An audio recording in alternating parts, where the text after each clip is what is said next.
one of the things I would ask somebody who isn't ready to get a coach but is wanting to explore is to consider who inspires them. Who do they know inspires them? And then I would encourage them to informally or formally study with such a person. So this question almost of mentoring.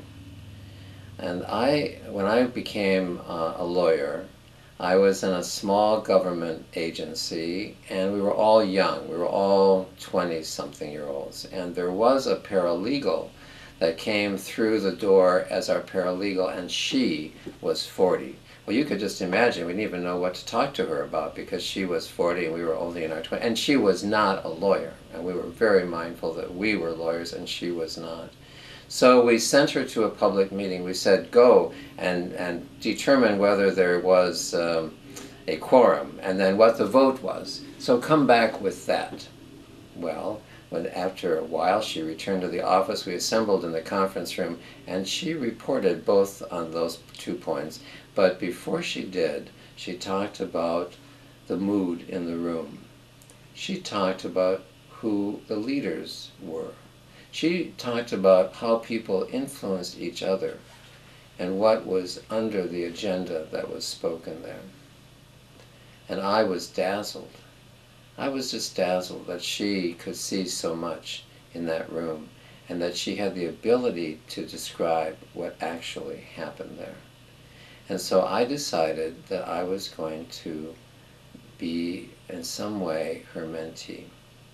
I would simply observe her doing different things, talking with different people, and over the years, now 40 years, I remained her close friend and she my teacher. She's now in her 80s, she's teaching at a community college, and at age 70 got her PhD with distinction from the University of Pennsylvania. So in every respect, she's worthy of being a teacher, but she became a teacher for me when I was in my 20s, and she had a quality that interested me, that I wanted to in some way have for myself. So I think the first thing for somebody who's interested in coaching is to question themselves, who inspires me or interests me, or who has a quality of life that I would like to have for myself, and then be in some conversation or some learning around that person.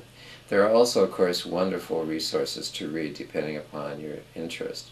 Parker Palmer is a great champion as far as I'm concerned, so he does beautiful work. Parker Palmer out of the state of Wisconsin, an educator, is a deep and wonderful resource. Richard Leiter, himself a coach, Power of Purpose, is a man who's deeply influenced me.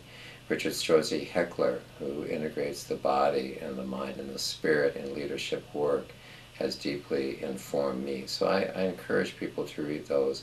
And then finally, Robert Johnson, a priest and Jungian psychologist who has written powerfully on many topics.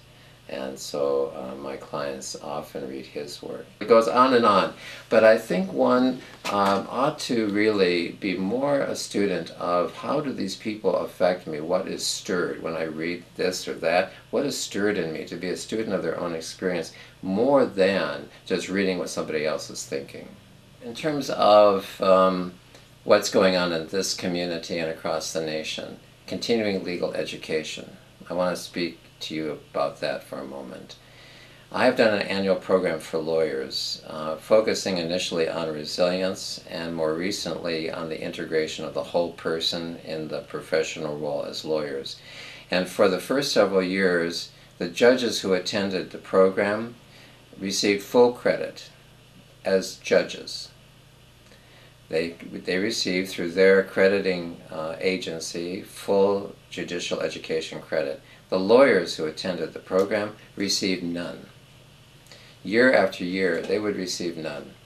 And so finally, it really caught my attention and got my goat. And so we appealed to the Supreme Court to have them issue an order directing its, because the agency reports to the Supreme Court, its CLE board to accredit this program. And the accrediting agency said, no, no, none of that fluff, none of that goofy stuff. Lawyers need to know hard facts, filing deadlines. They need to know font size and things like that. That's what they need to know. None of that stuff about, well, professionalism or well-being or being healthy or being engaged or being resilient. No. So the Supreme Court disagreed with its CLE board and ordered them to create an opportunity for programs like mine to be fully accredited. The board came back and said, here's our rule for professional development credit, but no lawyer can get more than 3 hours of this category in a 3-year reporting period because, well, lawyers might just sort of feed on this. It might be hog heaven for lawyers to get this fluff versus the hard stuff that lawyers really need. And anyway, this is actually what the CLE board told its Supreme Court. They said, at the end of the day, lawyers need to know the law. Judges do not. And that's why judges can get CLE credit for this course and lawyers do not. And I thought it was the most inane argument one could ever make to the Supreme Court to argue that they don't need to know the law. And apparently they took a different view because they ordered again now the board to create this category of professional development credit and let people simply earn the credits and then report out against them. And so there's a study now to see what the experience has been. But what I can say is that this particular CLE market in Minnesota has really opened up. That today there are many courses on the subject of resilience, on the subject of professionalism, and really effectiveness as lawyers. That has opened up. And so now my annual program, which is in my 8th year this year, has full CLE credit. We got 9 hours last year, we'll get 9 hours this year. So that's a whole initiative, and Steve Kiva has written on this for the American Bar Association Journal, for example. And it's gotten national interest, because why should we as lawyers not be able to talk about resilience, well-being, integrating who we are and what we do, and get credit for it?